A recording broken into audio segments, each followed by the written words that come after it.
함께하는 찬양 드리겠습니다.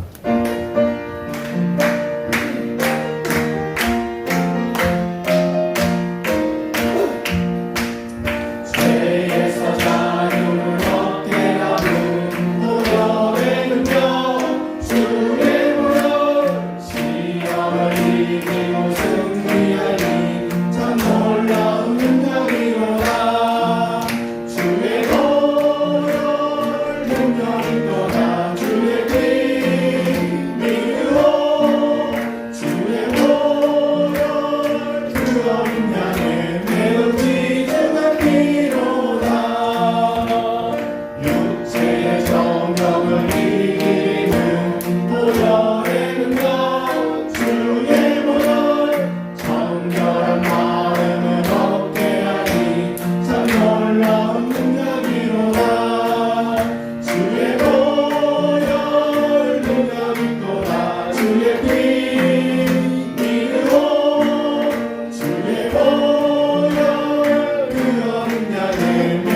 주님만 따라가리. 그 두려움이 변하여 내 기도 되었고 전날의 한숨 변하여 내 노래 되었네. 주님을 찬송하면서 할렐루야 할렐루야 내 앞길 멀고 험해도 나 주님만 따라가리. 내 주는 자비하셔서 늘 함께 계시고 내 궁핍함을 아시고 늘 채워주시네. 주님을 찬송하면서 할렐루야 할렐루야 내 앞길 멀고 험해도 나 주님만 따라가리. 내 주와 맺은 언약은 영불변하시니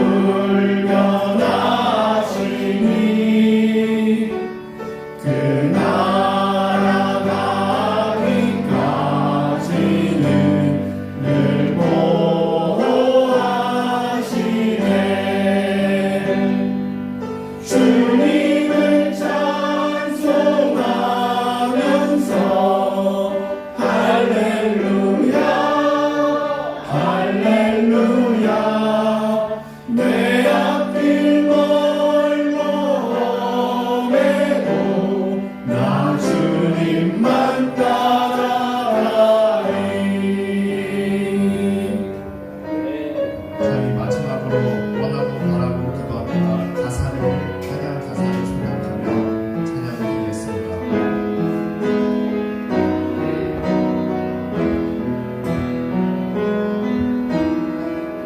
세상을 살아가는 동안에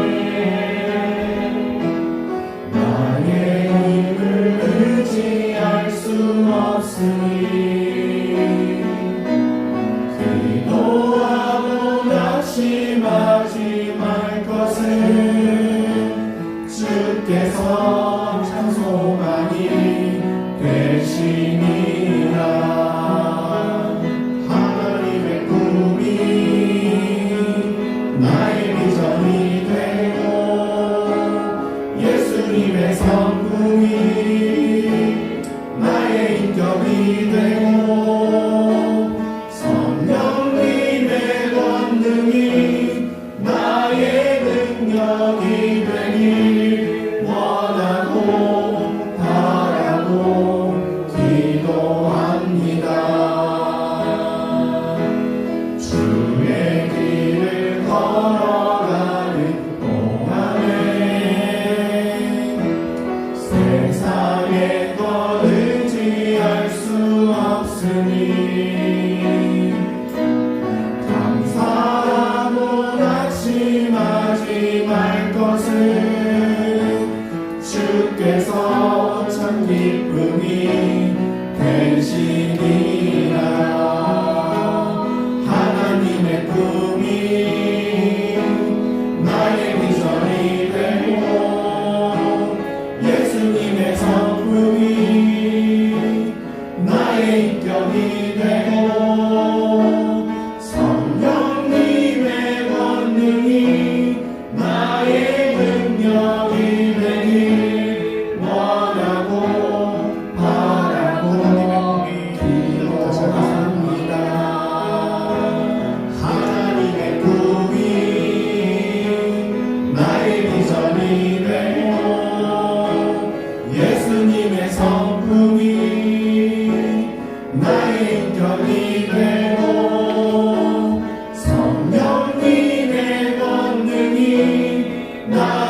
내 거룩한 산 모든 곳에서 해됨도 없고 상함도 없을 것이니 이는 물이 바다를 덮음같이 여호와를 아는 지식이 세상에 충만할 것임이니라.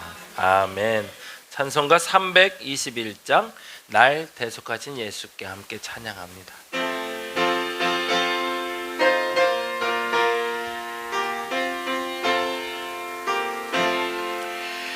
날 대속하신 예수께 내 생명 모두 드리니 늘 진실하게 하소서 내 구주 예수여.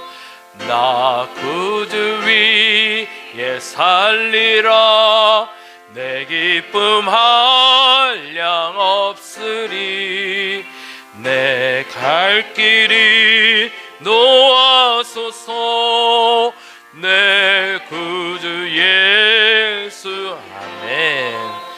날 구원하신 예수를 일평생 의지하오니 날 영접하여 주소서 내 구주 예수여.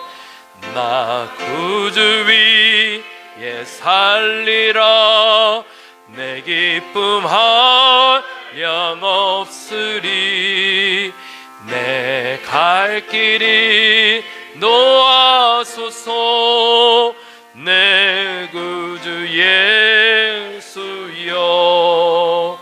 주 십자가에 달리사 날 자유하게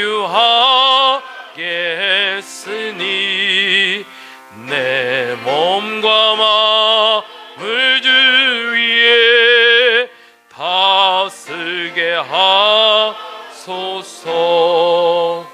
나 구주 위에 살리라 내 기쁨 한량 없으리 내 갈 길이 놓아소서 내 구주 예수여.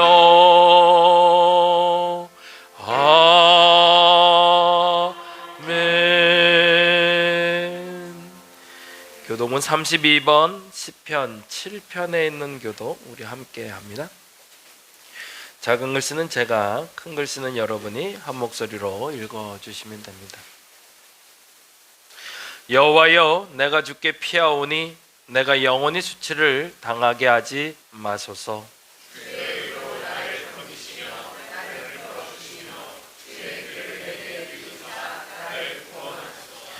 주는 내가 항상 피하여 숨을 바위가 되소서. 주께서 나를 구원하라 명령하셨으니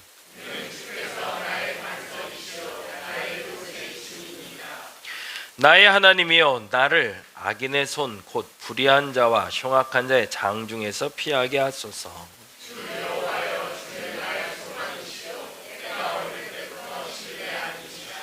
내가 모태에서부터 주를 의지하였으며 나의 어머니의 배에서부터 주께서 나를 택하셨사오니. 아멘. 송영합니다.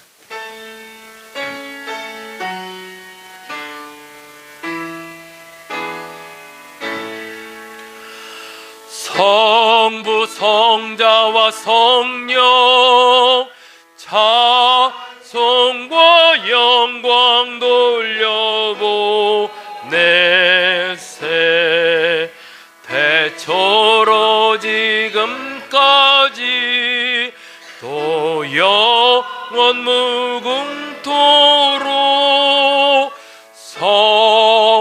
성삼위께 영광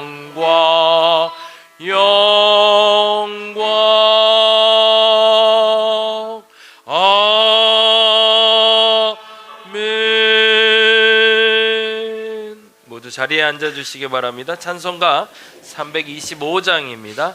예수가 함께 계시니.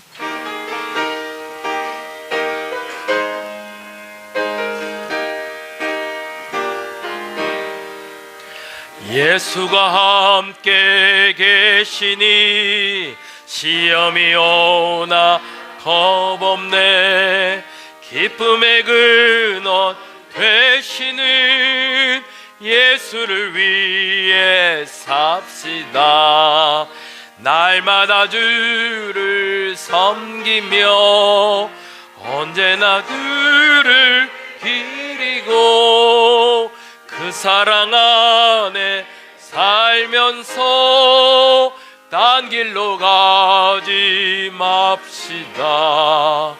이 세상 사는 동안에 주 이름 전파하면서 무한한 복락 주시는 예수를 위해 삽시다. 아멘.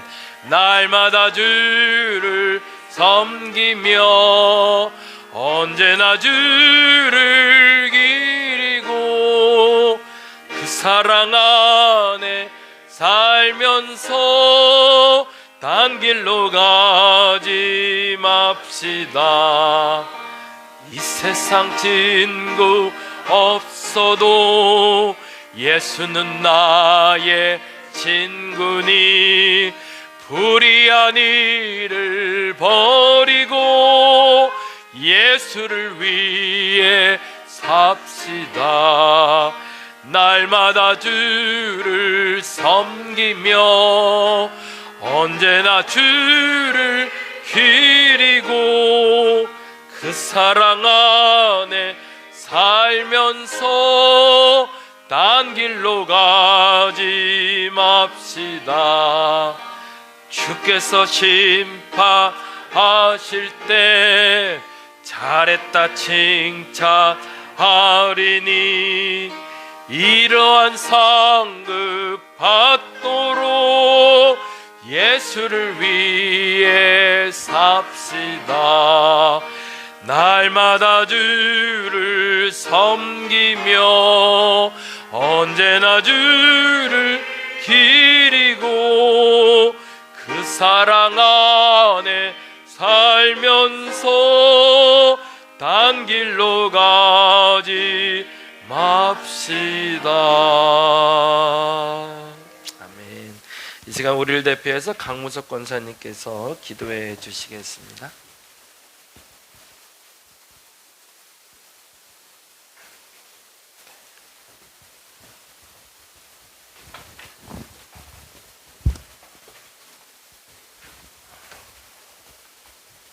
기도하시겠습니다.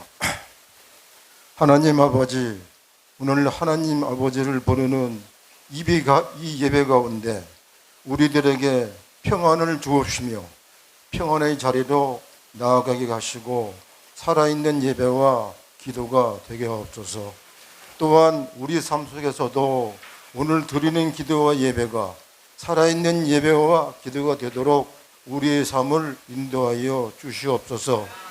하나님, 우리가 원하옵기는 우리들의 믿음과 신앙생활이 하나님의 주변에서 머무는 것이 아니라 하나님께 접촉하여 우리의 심령을 괴롭히고 있는 사탄과 하나님 앞에서 씨름하여 승리하게 하여 주옵시고 아멘. 우리의 믿음이 성장하여 하나님과 화목하게 되는 역사가 우리의 삶 가운데서 일어나게 하여 주시옵소서. 아멘. 주님, 죄로 인하여 가뭄과 수해로 고통받고 있는 심령들과 육체적 질병, 경제적 어려움을 겪고 있는 애통하는 심령들을 기억하여 주시고 그들의 애통함 가운데서 하나님의 소망을 보게 하시고 은혜의 담비를 주시는 주님을 경험하게 하여 주시옵소서. 아멘. 그들이 기도할 때 주님께서 주시는 그 눈물로 인하여 그들이 주님이 위로를 경험하는 삶으로 인도하여 주시고 그들의 애통함을 회복으로 인도하여 주옵시며 주님의 사랑함을 나타내어 주옵소서. 주님, 지금까지 이 민족과 국가를 이끌어 주심에 감사드립니다.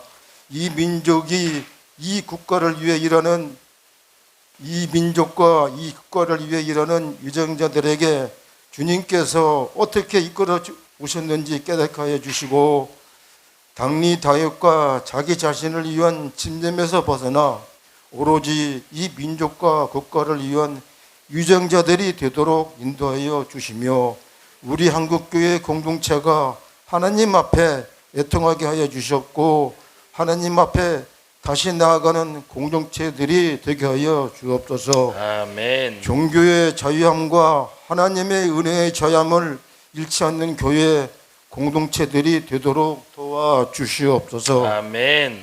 오늘 이 예배를 위하여 여러 모양으로 수고하는 권속들에게 잘하였도다라는 격려와 주님의 은혜와 평강의 복을 내려 주시옵소서. 아멘. 주님, 오늘 아버지의 마음 기다리며 화목해 하시는 하나님을 신뢰하는 그리스도인이 되자라는 하나님의 메시지를 목사님께서 전할 때 우리는 주님의 뜻이 무엇인지를 깨닫게 하여 주시옵고 아멘. 주님 앞에서 우리의 삶을 양도할 수 있는 사람, 어디든지 주님께서 사용하실 수 있는 사람이 되게 하셔서 아멘. 우리들에게 부여된 사명이 하나님 나라를 완성하는 데 기여하는 일꾼의 믿음이 사람들로 되게 하여 주시옵소서. 아멘. 주님 감사합니다.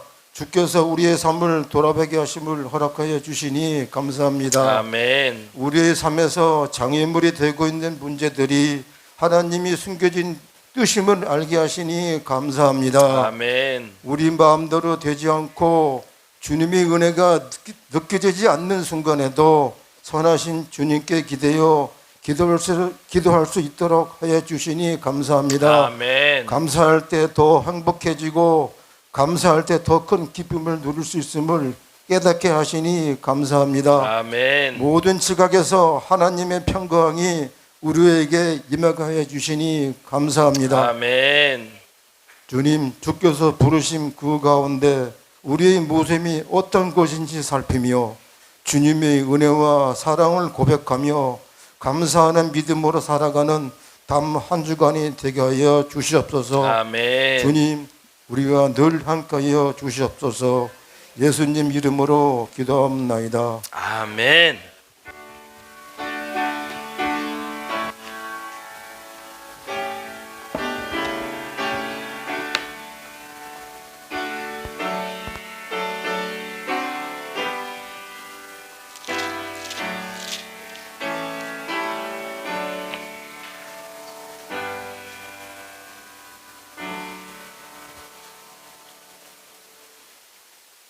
오늘 함께 볼 하나님의 말씀은 이사야 30장이 됩니다. 이사야 30장 1절에서 5절까지 말씀인데요.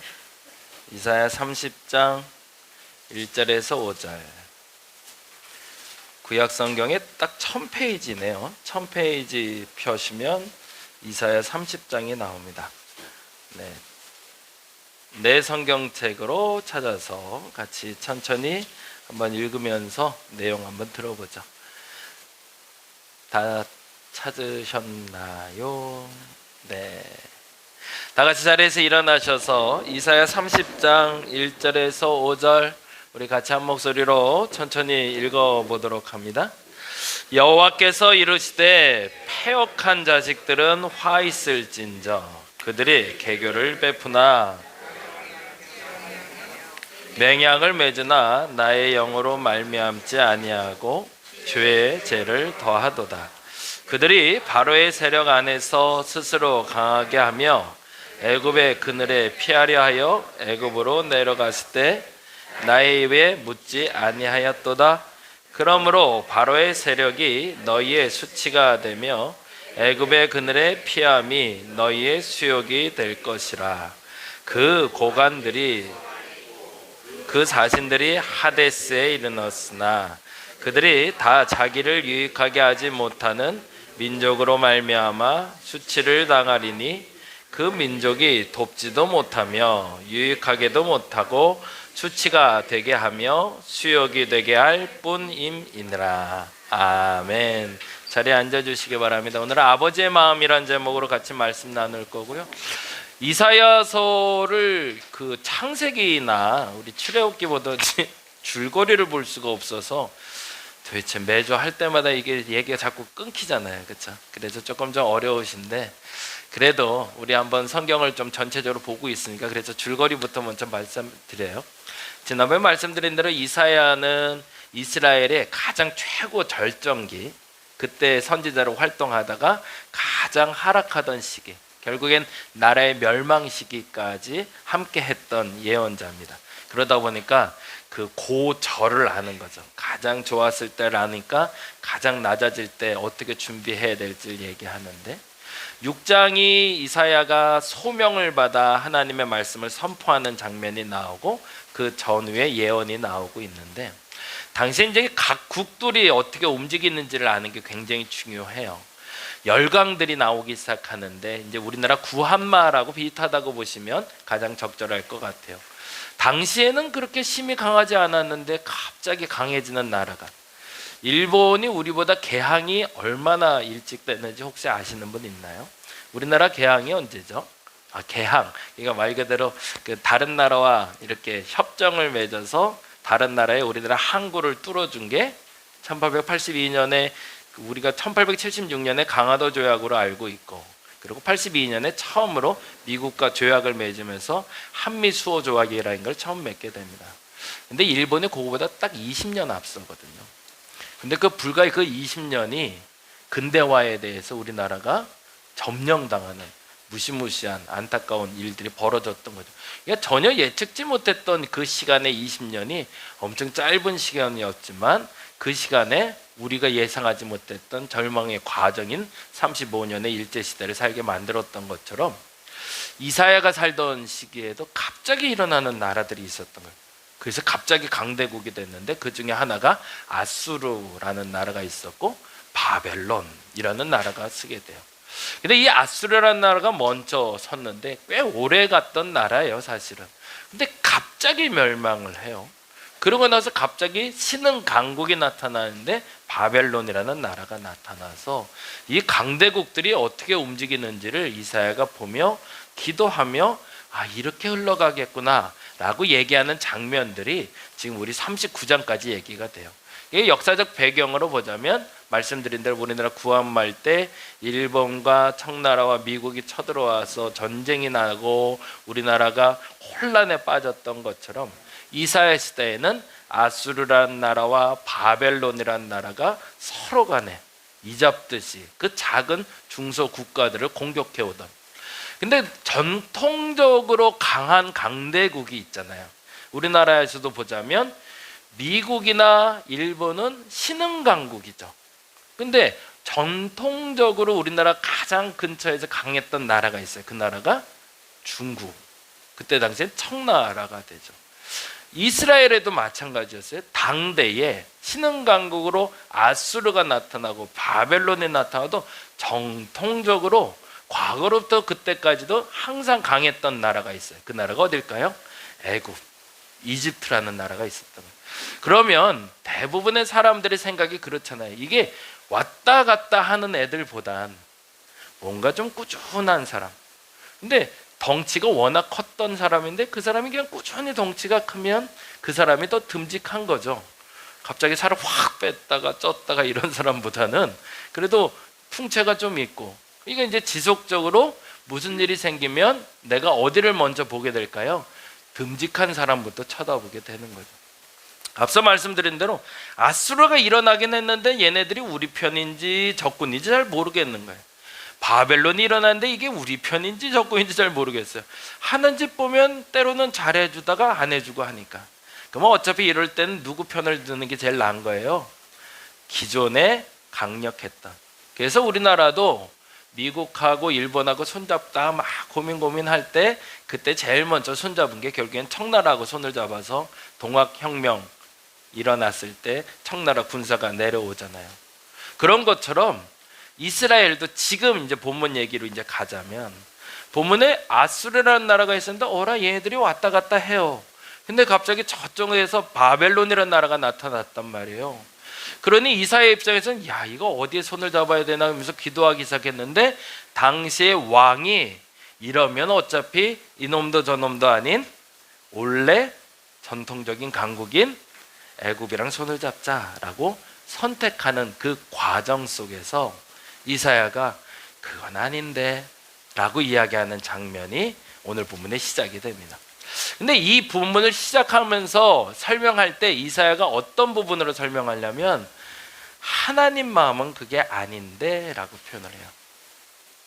너희들 생각엔 그게 맞는 것처럼 보이는지 모르겠는데 그건 아닌데, 그래서 아버지의 마음이라는 표현으로 설명을 해가고 있습니다. 그래서 오늘 그 얘기 좀 해보려고 합니다. 이게 뭘까요? 한마디로 설명하면 어떤 그림 같으세요? 네, 단어를 하나를 생각해내자면 잔소리죠. 엄마가 잔소리를 하는데 무슨 잔소리 하시는 것 같아요? 네, 신발을 들고 있는 거 보면 이거 똑바로 좀 벗어나 뭐 이런 얘기 했겠죠. 통상적으로 엄마의 잔소리 어떤 게 있을까요? 무한 반복하는 게 있어요. 했던 얘기 또 하고 했던 얘기 또 하고 했던 얘기. 그래서 죄송한데 저희 집에서도 가끔 제가 쓰는 단어인데 1절만 하자. 2절, 3절, 4절까지 넘어가면 힘들어진다고 얘기하는데 이런 표현 많이 쓰지 않으세요? 그러니까 내가 뭘 했어. 그러면서 또 시작해요. 막 내가 옛날에 얘기했는데 또 못 알아듣고 또 그래. 그러면서 계속 그 얘기를 해요. 또 조금 긍정적으로 얘기하자면 사랑해서 걱정해서 하는 소리가 있습니다. 엄마 잔소리 뭐 있을까요? 이런 건데요. 다 너 잘 되라는 소리야. 내가 잘 되려고 그래? 너 때문에 하는 소리잖아 라는 얘기해요. 세 번째, 행동 촉구할 때가 있어요. 이거 해야지 저거 해야지. 그때 이때 보통 이런 말 쓰지 않으세요? 누구 닮아 저런지 몰라. 꼭 문제가 터지는데요, 저 행동은 내가 아니길 바라는 거죠. 근데 대부분 내 행동이 많이 묻어 있죠. 그러면서 너 이거 똑바로 해 라는 얘기들을 엄마들이 자주 반복해서 해요. 또 아빠들도, 근데 아빠하고 엄마하고 조금 이게 좀 차이가 있더라고요. 엄마들은 이런 잔소리를 한다면 아빠들은 이런 잔소리, 불안해서 염려돼서 하는 소리 있어요.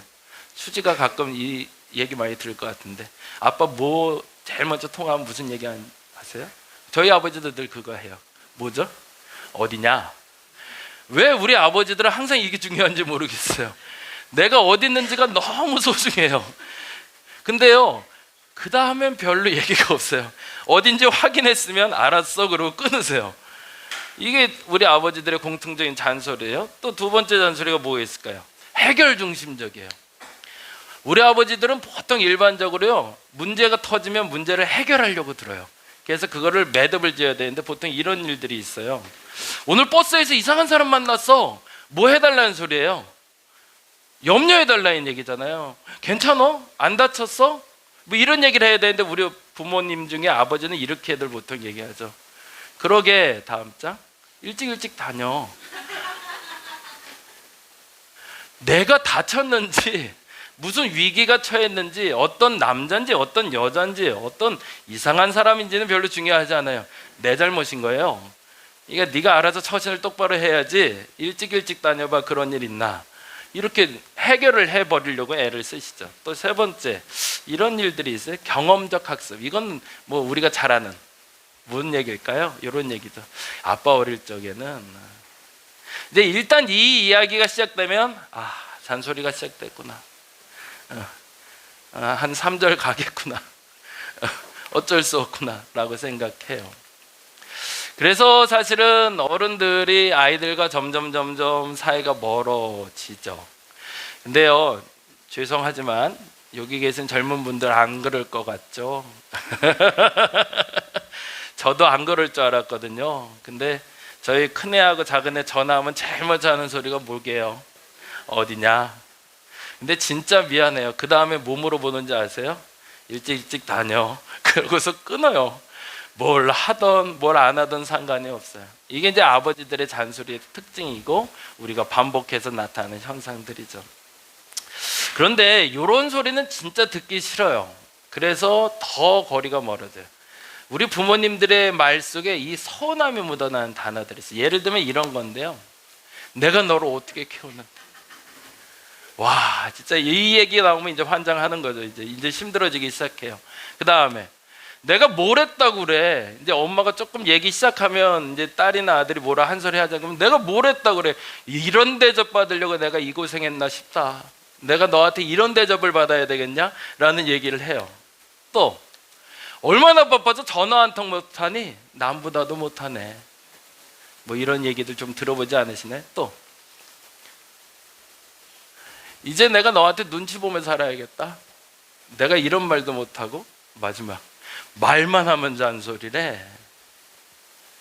이 말에 묻어있는 말이 뭘까요? 이 얘기를 좀 하고 싶었어요. 제가 계속 설교할 때 가끔 그 얘기했잖아요. 내가 말에 대해서 한번 각오하고 설교를 한번 해야겠다. 근데 오늘은 이제 시작이고요. 진짜 할 얘기가 너무 많아요. 이게 신앙생활 하면서도 그렇지만 저도 살아보니까요, 이 말만 잘하면 세상 해결들이 너무 많은데 어떻게 그 말 한마디를 그렇게 해놔서 꼬여서. 근데 이게 문제는 사이가 멀 때는 큰 실수들을 안 해요. 문제는 언제일까요? 가까워지기 시작할 때예요. 오히려 확 가까워졌을 땐 조금 말을 잘못해도 이해를 해요.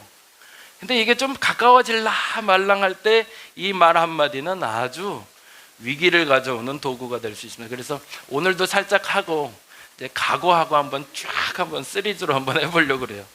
여러분이 다 하시는 이야기들을 해보려고 그래요. 진짜 부모가 원하는 건 뭘까요? 한번 읽어보죠. 그동안 자녀에게 한 일들에 대한 보상이나 자신을 알아듣는 요청이 아니라 부모의 진심은 뭐죠? 그동안 가르치고 세워준 기준에 따라 바른 결정을 하지 못함에 대한 아쉬움인 거죠. 만일에 여기서 이제 우리 부모 된 자로서 먼저 반성도 하고 고민해 봐야 됩니다. 여러분이 만일에 앞서 말했던 그 농담 반 진담 반 섞여 있는 그 잔소리들을 해왔는데 그 잔소리의 기준이 만일에 나를 알아달라는 요청이거나 아니면 내가 자녀들에게 지금까지 투자한 돈, 시간, 여력, 그 노력에 대한 보상이 원칙이었고 기준이었다면 나는 잘못된 부모입니다. 근데 반면에 내가 이런 얘기를 했어요. 똑같이는 해요. 그런데 그 똑같이 할 때 그 기준이 보상이나 날 좀 알아봐 줘가 아니라 내가 바르게 살아왔고 내가 바르게 살아왔던 것을 자녀들에게 알려줬는데도 불구하고 자녀들이 바른 선택을 하지 못한 것 때문에 이 잔소리를 한다면 이 잔소리는 정당한 것이고 자녀들도 마땅히 듣고 바꿔야 되는 거죠. 이쯤에서 한 가지 고민해보죠. 부모 된 자로서 잔소리 하시나요? 난 잔소리 일도 안 해 라는 분은 없을 것 같아요.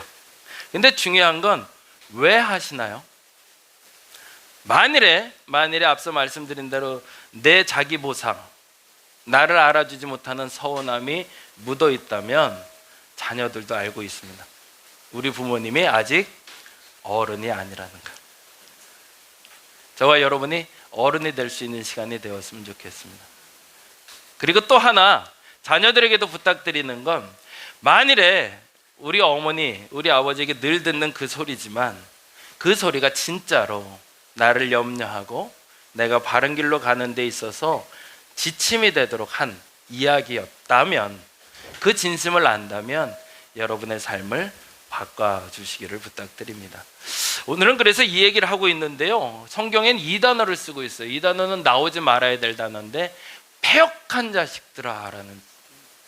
패역이라는 단어는 거스를 패자에 거스를 역자. 뭐 한문도 이렇게 중복돼서 단어가 나온다는 건 강조법인 거죠. 완전히 거슬러 바른 길로 가지 말고 어그러져 가는 그런 패역한 자녀들에 대한 이야기를 하고 싶은 겁니다. 도리에 어긋나서 순리에 거스르는 행위를 하는 그 자녀들에게 하나님이 아버지의 마음으로 하고 싶은 얘기가 있다는 거죠. 근데 여기도 역시 전제가 돼요.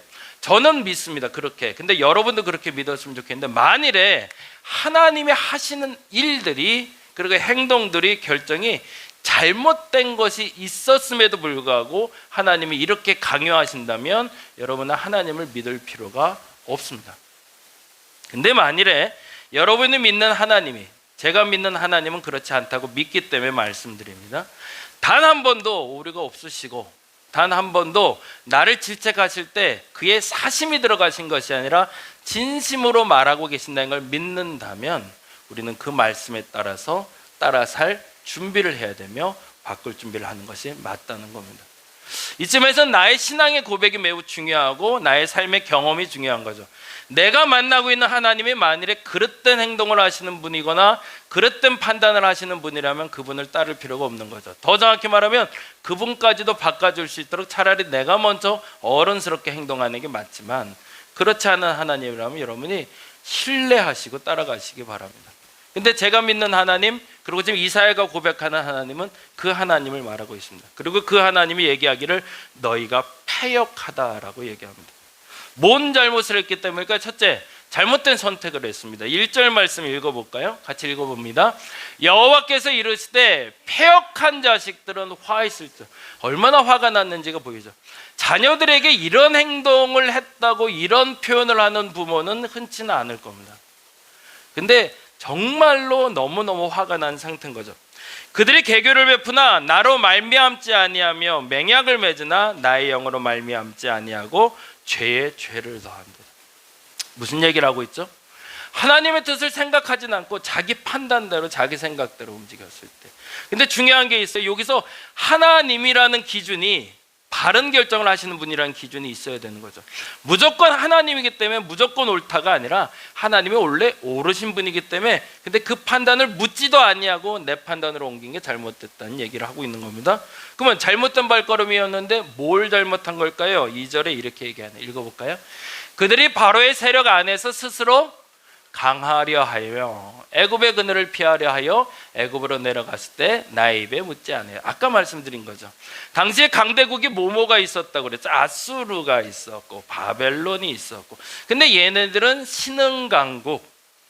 그러니 얘들이 옳은 강한 애들인지 잘못된 강한 애들인지를 모르겠으니 누구 편을 들어야 되는지 모르겠는데 에라 모르겠다, 과거 예전부터 강했던 나라 애굽 편들지 뭐라고 이스라엘의 지도자들이 선택하는 것이 잘못됐다고 얘기하시는 거죠. 왜? 그 결과가 이렇게 되기 때문이거든. 세 번째 넘어가보죠. 죄에 죄를 더하는 것이기 때문에. 3절 5절 이렇게 되어 있습니다. 읽어볼까요? 그러므로 바로의 세력이 너희의 수치가 되며 애굽의 그늘의 피함이 너희의 수욕이 될 것이다. 5절 읽어봅니다. 그들이 다 자기를 유익하게 하지 못하는 민족으로. 그들이 강하고 예전부터 지금까지 변함없이 강한 것처럼 보이지만 결국에 자기를 유익하게도 못하는 백성들인데 너희를 어떻게 유익하게 해주겠는가. 그리고 뭐라고 돼 있죠? 말미암아 수치를 당하리니 그 민족이 돕지도 못하며 유익하게도 못하고 오히려 수치가 되게 하며 수욕이 되게 할 뿐이라는 거죠. 그러니 너희가 선택할 때 뭐 하라는 거? 제발 내 말 좀 들어. 뭐 하시는 거죠? 잔소리 하시는 거거든요. 이렇게까지 얘기했으면 좀 알아들어야지. 왜 또 그래? 라고 말하다 화가 나신 하나님을 만나는 장면이 돼요.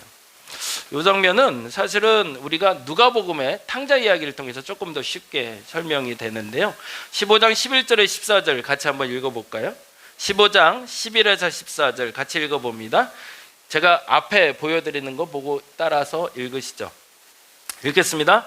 또 이르시되 어떤 사람에게 두 아들이 있는데 그 둘째가 아버지에게 말하되 아버지여 재산 중에서 내게 돌아올 분깃을 내게 주소서 하는지라 아버지가 그 살림을 각각 나눠 주었더니 그 후 며칠이 안 되어 둘째 아들이 재물을 다 모아가지고 먼 나라에 가 거기서 허랑방탕하여 그 재산을 낭비하더니 다 없앤 후 그 나라에 크게 흉년이 들어 그가 비로소 궁핍한지라 라고 돼 있어요. 얘기 잠깐 설명해 드릴게요. 왜 조금 빨리 가냐면 우리 김혜린 성도님 좀 빨리 가야 된다고 그래서 그래도 조금이라도 성교 조금 듣고 가시라고 조금 빨리 진행하려고 합니다. 탕자의 비유라는 게 나와요. 탕자의 비유라고 성경에 나오지는 않습니다. 근데 아버지가 두 아들이 있었는데 큰 아들은 그냥 말도 없이 그냥 특별한 불만 없이 아버지가 하라는 대로 그냥 자라는 아이였던 것 같아요. 근데 이 둘째가 조금 이렇게 돌출 행동을 하는 친구인데, 우리 아버지가 일단 부자예요. 우리 아버지가 가진 게 많아. 근데 아무리 봐도 자기 생각이죠. 내 생각에 더 키울 수 있는데, 더 잘 살 수 있는데, 더 새로운 게 있는데 우리 아버지는 맨날 이것만. 이게 좀 답답한 거죠. 그래서 내가 한 방을 해줄 수 있는데 우리 아버지가 이걸 잘 모르는구나. 그래서 아버지에게 요청을 해요. 재산 좀 달라고. 그냥 주시나요? 유산으로 줄 거 있지 않냐고. 그거 나 좀 먼저 떼달라고. 내가 어떻게 사는지 보여드릴게요. 이게 이제 둘째의 고백이었던 거예요. 그러자 아버지가 아무 말 없이 그 유산을 나눠주는 장면이 오늘 장면이 돼요. 자녀들이 반항하듯 부모의 뜻을 거스르는 이유는 뭘까요? 첫째, 이것 때문에 그렇습니다. 첫째, 읽어볼까요? 선택의 폭이 넓다고 믿기 때문에 그렇습니다. 아버지의 시야가 좁은 것처럼 보이는 거예요. 아버지는 나이가 들어서 당신 나이엔 요거밖에 안 보이지 세상이 얼마나 많이 변했는데, 그런가요? 윤 권사님하고 아까 강 권사님하고 잠깐 이제 그 예배 전에 얘기했는데, 이제 자주 고려장 얘기를 하세요. 예전에는 탄핵만 때는 갔는데 아직도 살아있다는 얘기를 하죠. 근데 제가 오늘 얘기 처음 들었어요. 아산에 아직 그 유적지가 있대네요. 고려장 했던 유적지가. 거기 가면 유일하게 하나 있대요. 딱 그 고려장 하는 데는 물건이 하나만 있대. 그게 뭘까요? 네? 요강 하나 있대요. 요강. 이게 먹는 건 없지만 인간의 기본적인 예의를 지킬 수 있도록 해주는 것 같아요. 그러니까 싸는 것만은 거기다 해서 정리하라는. 무서운 일이죠. 어른들이 지금 시대가 변하는 거에 대해서는 우리를 따라오진 못합니다. 근데 그 누적된 그 시간의 계층은 우리가 감히 따라갈 수 없거든요. 근데 과거 고려장은 그 이치를 몰랐던 거죠. 그러니 노인은 밥 벌어먹는 모로 봤던 거죠. 잘못된 판단력이었던 거죠. 그러다 보니까 내가 시야가 넓다고 착각을 해요. 근데 그때는 이렇게 해줘야 된다고 성경은 얘기하는 거예요. 선택의 폭이 넓다고 생각합니다. 12절 읽어볼까요? 그 둘째가 아버지에게 말하되 아버지여 재산 중에서 내게 돌아올 불깃을 내게 해주셔서 하는지라 아버지가 그 살림을 각각 나눠줬더니. 왜요? 아까 말한 대로 둘째 생각엔 세상은 넓고 김우준 씨처럼 할 일은 많은데 우리 아버지는 어떻게 요 동네에서 요것만 하고 살지? 내가 더 큰 일을 많이 해드릴 수 있는데 한번 줘보세요. 그래? 한번 해봐 라고 주는 장면이에요. 다시 한번 밑에만 읽어볼까요? 하나님의 뜻을 묻지 않고 스스로 선택한 이유는 선택의 폭은 넓고 자신의 선택은 옳다고 믿게. 여러분이 이렇게 예수 잘 믿다가도 어느 날 하나님이 복을 주셔서 조금 누리게 됐을 때 우리는 참 큰 착각을 합니다. 내가 하나님의 생각보다 넓게 생각하는 것 같은 착각이에요. 그래서 처음에 어려웠을 때, 힘들 때, 혹은 아주 생각이 작을 때, 그리고 순수할 때는 하나님이 하라는 게 다 맞는 것 같아요. 설교 들으면 아멘 해요. 야, 이렇게 살아야겠다. 그래, 말 저렇게 하는 게 맞지. 그렇지, 이렇게 결정하는 게 맞지. 그래요. 근데 그래서 하나님이 너무 이뻐하세요. 그래서 뭘 주시는 거죠? 복을 주세요. 그러면 이제 좀 재산도 생기고요, 삶의 여유도 생기고, 시간도 생기고요, 시야도 좀 넓어져요. 그럼 무슨 생각하게요? 하나님이 뭐라 하면 에이, 나도 알아요. 그 정도는. 이제 여기서부터 시작이 돼요. 기도하다가 딱 어떤 응답이 왔는데 아이, 그건 나도 알지. 근데 하나님, 이거보단 이게 나아요. 그리고 뭐 하는 거죠? 기도하면서 하나님의 응답을 들으려고 하는 게 아니라 하나님을 설득하려고 해요. 하나님, 내가 기도해 보니까 지금은 여기 투자하는 게 맞아요. 하나님, 이건 아니에요. 이건. 하나님은 계속 여기만 해. 아니야, 여기 투자하는 게 맞다니까요. 그 이제 기도하면서 그래서 우리 하나님 설득이 안 되네. 그러면 어떻게 해요? 기도를 멈춰요. 왜? 대화하기 싫거든요. 부모하고 하듯이.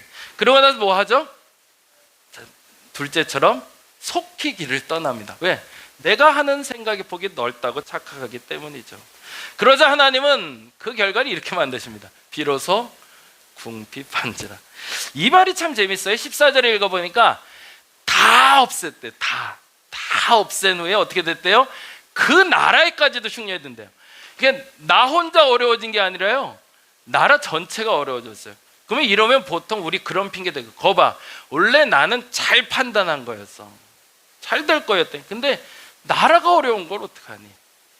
내가 잘못한 게 아니거든 이라고 핑계를 대게 되는데, 그런데 그 다음에 그가 비로소 궁핍한지라는 표현을 써요. 스스로 이제 체감이 되는 거예요. 진짜 죽을 것 같은데 이거 라고. 하나님은 기다림을 통해 결국 결과로 마음을 다스리려고 결정합니다. 그러니까 죄송한데요, 신앙생활 잘 하시다 복 받으시면 더 열심히 순종하셔야 됩니다. 여기서 아차하면 큰일 나요. 근데 여기서 아차하고 내 마음대로 한번 살아보겠다고 나가면요, 하나님이 그냥 놔두는 것 같아요. 마치 요나가 다시스로 가는 배를 안 타고 딴 데로 갈 때, 그래 가봐 그러면서 순풍도 불어주시고 배도 예비해 주시고 먹을 것도 주시고 낮잠도 자게도 해주실 거예요. 근데요, 그때 알아야 돼요. 근데 그때 모르면 여러분이나 저나 물고기 뱃속에 한번 들어갔다 나와야 돼요. 왜요? 그래야 내가 정신을 차리니까. 그래서 하나님 궁핍하게 만드십니다. 그리고 나서 세 번째 뭐 하죠? 선택목을 확 좁혀버리세요. 네가 생각하기에 그렇게 세상이 넓어? 네가 생각하기에 그 판단이 그렇게 맞다고 생각해? 라고 했던 것에서 철저하게 무너지게 만들어주세요. 그리고 나서 선택폭을 확 줄여버립니다. 살 수 있는 유일한 방법이 이거밖에 없구나, 이거 아니면 이거겠구나 라고 선택하게 만들어져요. 하나님의 방법은 어떤 걸까요? 첫째, 좁아진 선택의 폭에서 이제 스스로 선택하게 하시면, 다시 이게 하나님의 멋진 판단력이에요. 하나님이 그래서 나를 불러다가 거봐 너 잘못했지 그러고 또 이제 잔소리하진 않으세요. 그리고 나서 그냥 계속 지켜보세요. 그리고 뭐 하라고요? 내가 스스로 선택하라고. 그래서 우리 하나님 멋진 분이세요. 그리고 나서 우리는 이런 선택을 하게 되는데, 볼까요? 15장 12절 먼저 읽어보죠. 그 둘째가 아버지에게 말하되 아버지여 재산 중에서 내게 돌아올 분깃을 내게 주셔서 하는지라 아버지가 그 살림을 각각 나눠줍니다. 생각의 폭이 넓어. 좋아, 네 생각이 많이 커졌구나, 한번 해봐. 그 다음엔 18절 어떻게 되죠? 내가 일어나 아버지께 가서 이르기를 아버지 내가 하늘과 아버지께 죄를 지어. 비로소 궁핍해진 거죠. 그 다음에 19절 지금부터는 아버지의 아들이라 일컬음을 감당하지 못하겠나이다. 나를 품꾼의 하나로 보소서 하리라. 여기서 두 가지의 선택지를 발견하게 된 거예요. 첫째는 아버지의 아들로 돌아가거나 아니면 품꾼이 되거나. 그래도 양심은 있는 거죠. 내가 가서 아버지 날라갔는데요, 그리고 당당하게 들어가지는 못하겠는 거죠. 양심상. 왜? 이제 깨달았으니까. 그래서 지금 뭐 하겠다니까? 그냥 종으로라도 써주세요. 뭐 하려고요? 살려고요. 좀 살려달라고. 선택지가 확 쪼그라든 거죠. 그래서 경험을 통해 하나님을 알게 하십니다. 어떤 고백이죠? 21절 이렇게 고백합니다. 아들이 이르되 아버지 내가 하늘과 아버지께 죄를 지었사오니 지금부터는 아버지 아들이라 일컬음을 감당하지 못하겠다. 아버지가 했던 일들이 얼마나 위대한 일인지 이제 내가 알겠습니다. 그러는 거죠. 내가 예수 믿은 이유는, 우리가 교회를 다니는 이유는 우리 하나님의 생각이 내 생각보다 훨씬 크시기 때문입니다. 여러분의 판단력보다 하나님의 판단력이 훨씬 옳기 때문입니다. 내가 교회를 나와도 그래서 내가 기도를 해도 그 기도의 결정에 내가 신뢰하고 따를 수 있는 이유는 우리 하나님의 결정이 생각보다 매우 탁월하시기 때문입니다. 아들은 그걸 알게 된 거죠. 아버지가 얼마나 탁월한 선택을 해서 지금까지 왔던 것을. 하나님의 본심은 뭘까요? 이놈 고소하다, 잘됐다, 궁핍해졌네, 그래 몸종 한번 해볼래? 이게 하나님 뜻일까요? 그건 아까 말한 대로 나 알아달라는 얘기고 보상받겠다는 얘기죠. 우리 하나님이 그런 분이면 진짜 믿을 필요 없죠. 그게 본심이 아닌 거죠. 하나님 본심은 어디 있죠? 20절 22절 볼까요? 이에 일어나서 아버지께로 돌아가니라 아직도 거리가 먼데. 이게 옛날 표현이 좋았어요. 옛날엔 뭐라고 돼 있어? 상거가 먼데 라고 돼 있었어요. 서로 간의 거리가 한참 떨어져 있는데 아버지가 그를 보고 측은히 여겨 달려가 목을 안고 입을 맞추니 22절에 이렇게 되어 있습니다. 아버지는 종들에게 이르되 제일 좋은 옷을 내어다가 입히고 손에 손가락질을 끼우고 발에 신을 신기라고 합니다. 하나님의 본심은 뭐죠? 선택의 폭을 좁혀 다른 선택을 하게끔 기다림을 통해 알게 하시며 아파하시는 하나님이신 거죠. 여러분과 저를 위해서 하나님도 동일하게 움직이실 겁니다. 순서가 있더라고요. 내가 하나님을 믿게 됐을 때 모태신앙이 아닌 경우에는 대부분 뭔가 고민이 생겨요. 갈등이 생기고 해결되지 않은 문제 앞에서 내가 어떻게 해야 될지를 갈등할 때입니다.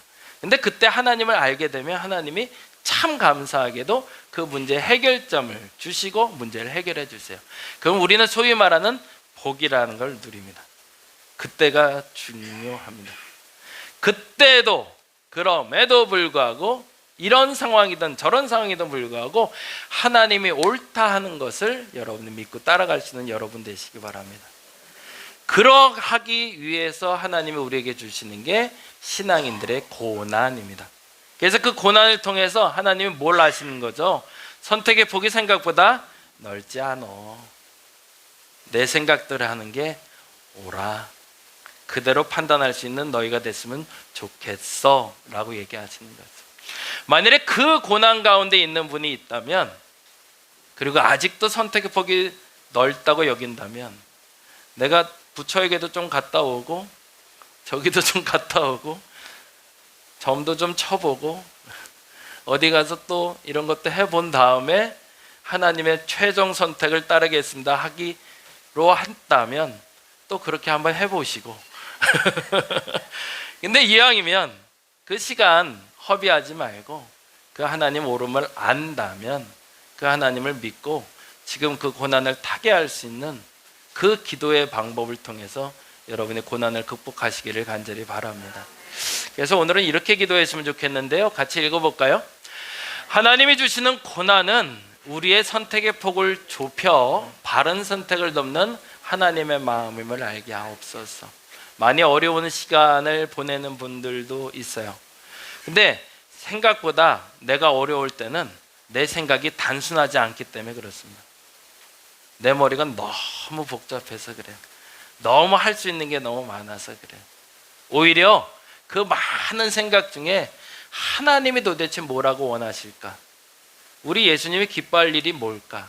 그거를 빨리 발견하셔서 그걸 붙잡고 나가셔서 저와 여러분에게 주시는 그 고난을 속히 타개할 수 있는 저와 여러분 되시기를 간절히 바랍니다. 기도하겠습니다.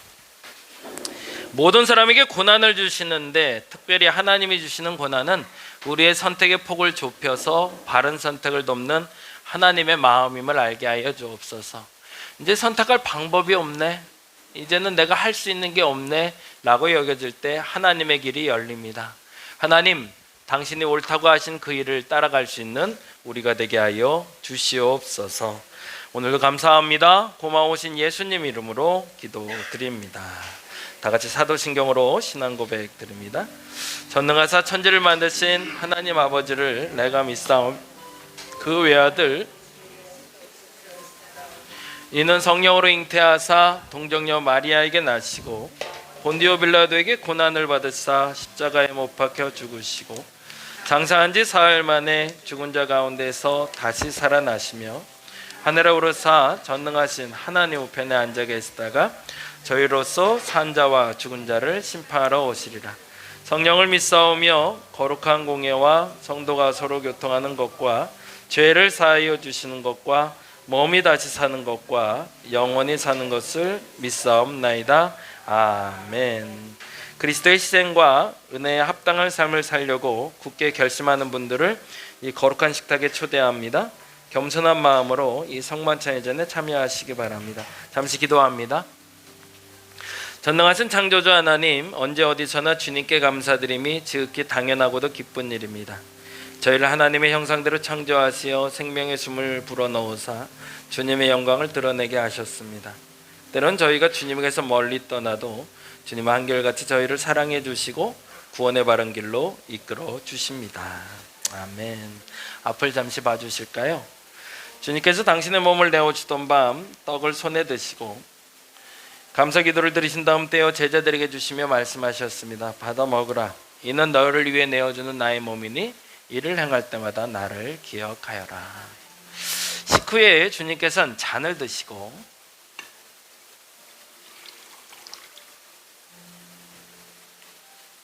감사 기도를 드리신 후에 제자들에게 주시며 말씀하셨습니다. 이 잔을 마시라. 이는 죄사함을 얻게 하려고 많은 사람을 위해 흘린 새 언약의 피니 이를 행할 때마다 나를 기억하여라. 아멘. 성령 인재 기원을 드립니다. 거룩하신 하나님, 일찍이 주님께서 세상에 보내셨던 성령을 지금 다시 보내주이사 진설된 떡과 포도주에 임하셔서 이 식탁을 성별하여 주옵소서. 또한 성령께서 여기 모인 저 위에 함께하사 이 떡과 포도주로 영원한 생명의 양식이 되게 하시며 이를 먹고 마심으로 그리스도의 새로운 몸을 입어 세상을 변화시키는 능력이 되게 하옵소서. 아멘.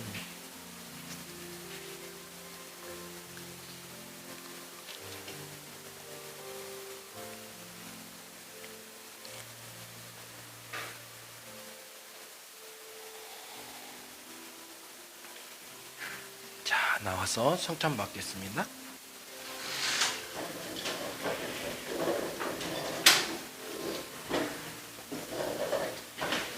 그리스도의 몸입니다.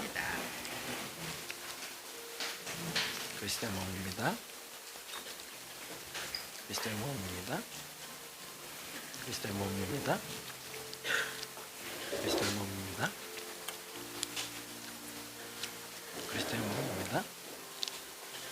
그리스도의 몸입니다. 그리스도의 몸입니다. 그리스도의 몸입니다. 그리스도의 몸입니다.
땅에서도 이루어지리라. 오늘날 우리에게 이러할 양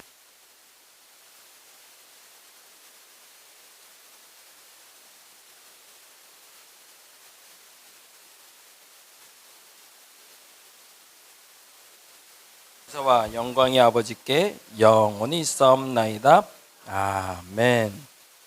성만찬 마침의 기도 같이 합니다. 오늘 이 성찬을 통해 오감으로 주님을 경험하게 하시고 거룩하신 하나님 우리 몸에 모시게 하소서. 내 눈이 주님의 눈으로 보게 하시고 내 귀가 주님의 귀로 듣게 하시고 내 입이 주님을 향한 고백이 되게 하시고 내 코가 주의 향을 맡게 하시고 내 손이 주님의 일을 하게 하소서. 잠시 기도합니다. 하나님, 선택의 기로에 설 때가 많습니다. 너무나 많은 선택의 고민 속에 결국엔 잘못된 선택을 하고 또 그릇된 길로 가다가 또 절망할 때도 참 많습니다. 하나님, 그 시간을 줄이게 하여 주옵소서.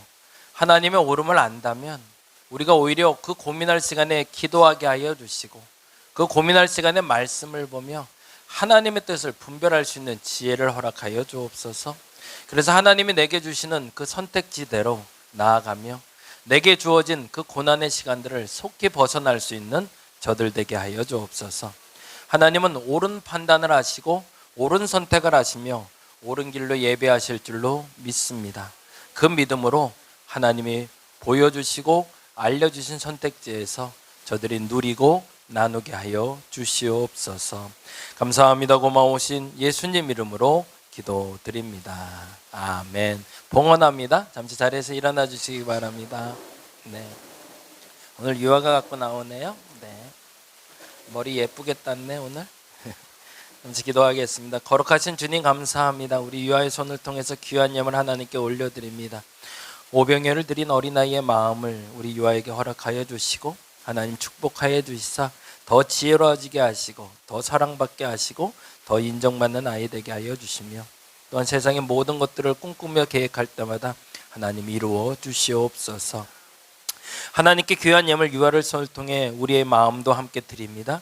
물질이 드려지는 곳에 마음이 있사오니 하나님께 기뻐 받아 주옵시고 성도들의 가정에 물질이 짐이 아니라 힘이 되게 하여 주시며 그 물질이 마르지 않게 하여 주시옵소서. 귀한 곳에 사용되게 하시고 가치 있게 사용되게 하여 주시옵소서. 감사합니다. 고마우신 예수님 이름으로 기도드립니다. 아멘. 자리에 앉아주시기 바랍니다.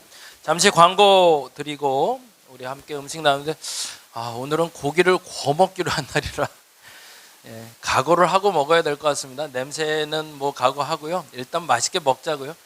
다음 일은 내일은 나몰라요. 그냥 그렇게 했으면 좋겠습니다. 교회 광고 잠깐 먼저 드립니다. 8월 31일부터 시작입니다. 9월 3일까지 홀리위크 기간입니다. 1시간 동안 기도하는 건데요. 우리 통성으로 기도하면서 내게 들려오는 하나님의 음성 들을 수 있는 시간 되었으면 좋겠습니다. 8월달 운영위원회에 있는데 원래 예배 후에 바로 하려고 그랬는데 아무래도 밥 먹고 해야 될 것 같아요. 밥 먹고 나서 운영위원들만 잠깐 모이겠습니다. 그래서 상반기 재정 결산하고요. 10월 달부터 12월 달에 우리가 해야 될 중요한 일들만 잠깐 좀 정리하도록 하겠습니다. 8월 30일 다음 주인데 우리 탁구 준비 중에 있습니다. 남자분들 가끔 좀 몸 좀 풀어주시고 그래서 주일날 같이 탁구 치고 식사까지 하고 가기로 했으니까 저녁까지 먹어야 되니까 잘 준비하셔서 편한 복장을 오셔서 같이 예배 드리시고 탁구 동참해 주시기를 부탁드립니다. 초하루 기도회에 있습니다. 9월 1일입니다. 새벽 5시 15분에 모이도록 합니다. 금요 기도회는 9월 4일 날 모일 거고요. 도서관 소식 잠깐 알려드립니다. 중장년 행복센터 목요일 과정은 수료했고요. 이제 종강했고 수요일 날 병원 동행 지도자 과정 종강합니다. 그래서 이제 월요일하고 금요일 과정이 9월 18일까지 진행이 됩니다. 끝까지 잘 진행될 수 있도록 여러분 기도해 주시고요. 작은 도서관 대관 되는데요. 토요일 날 대관이 있습니다. 오전 10시부터 저녁 9시까지 갈릴리 교회 찬양팀이 와서 일일 세미나 진행합니다. 한 15명 정도 오실 것 같은데 혹시 저 좀 도와주실 분이 있으면 시간 나눠서 좀 오셔서 저하고 좀 함께 해주시면 커피 좀 내려야 되고 그리고 물건들 좀 내줘야 돼서 그때마다 여러분이 좀 도와주시면 감사하겠습니다. 작은 도서관 홍보 때문에 9월 19일에 제가 포원아톨 잠시 다녀옵니다. 그래서 6시까지 있을 예정이고요. 용인시 자원봉사센터 지원 사업으로 우리가 독거노인에게 도시락 나눔합니다. 9월 18일부터 19일 날 시작해서 10월, 11월, 12월 하는데요. 9월 19일 날은 추석이라 도시락 100개 나누려고 그래요. 그리고 10월, 11월, 11월은 도시락 20개 하는데 우리 본도시락 수원건선점의 본도시락 맛있게 만들어 주시면 그리고 자원봉사자들이 이제 돌리게 되는데요. 여러분이 마음 동하시면 한 사람당 10,000원 정도 도시락값이 들어갑니다. 그래서 여러분이 좀 지원해 주시면 같이 모아서 할 거고요. 용인시 자원봉사센터에서 한 90만 원 지원이 나와요. 그래서 이제 더 해서 할 예정이니까 여러분이 마음 모아주시면 감사하겠습니다. 문화모범 대관이 있습니다. 8월 25일부터 9월 8일까지 진행되는데 화요일 날 7시 반부터 9시까지 즉흥 음악 연주회를 합니다. 그래서 어떻게 진행될지 궁금하신 분들은 와보셔도 좋고 참여하셔도 좋을 것 같은데 준비물은 집 안에 있는 소리나는 무엇이든이에요. 뭐 꽹과리를 갖고 와도 되지만 뭐 주걱 갖고 와도 되고 뭐 상관없이 소리만 나는 뭐든지 갖고 와서 그걸로 즉흥 연주한다고 합니다. 연구소 소식 잠깐 알려드립니다. 9월 1일 날 제가 그 정암교회 20년사 집필 때문에 인터뷰가 있습니다. 그래서 오후 4시에 정암교회를 좀 다녀오도록 하겠습니다.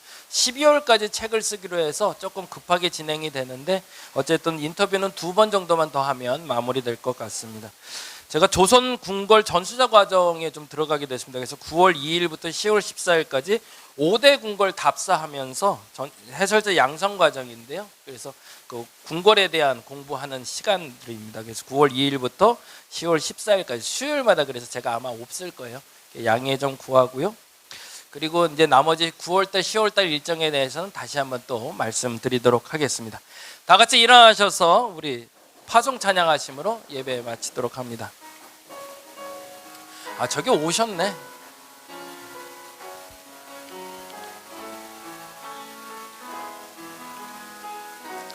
이 세상을 살아가는 동안에 이 세상을 살아가는 동안에 나의 힘을 의지할 수 없으니 기도하고 낙심하지 말 것은 주께서 참 소망이 되심이라. 이 세상을 살아가는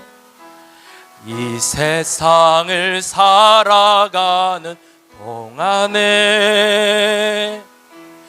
나의 힘을 의지할 수 없으니 기도하고 낙심하지 말 것은 주께서 참 소망이 되심이라.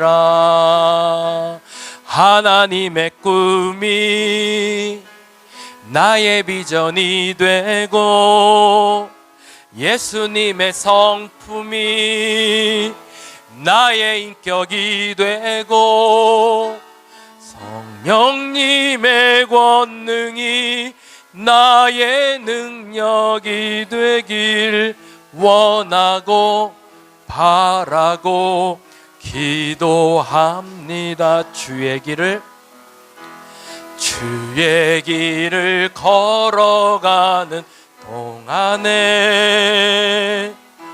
세상의 것 의지할 수 없으니 감사하고 낙심하지 말 것은 주께서 참 기쁨이 되심이라.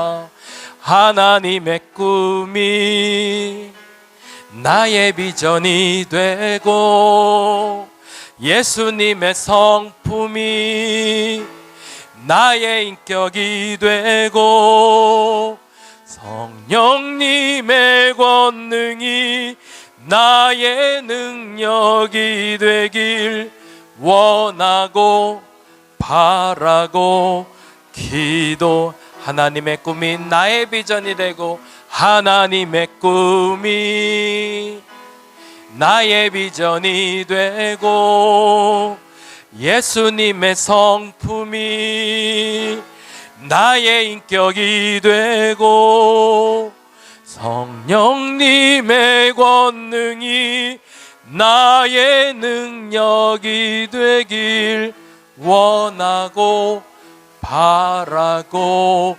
기도합니다.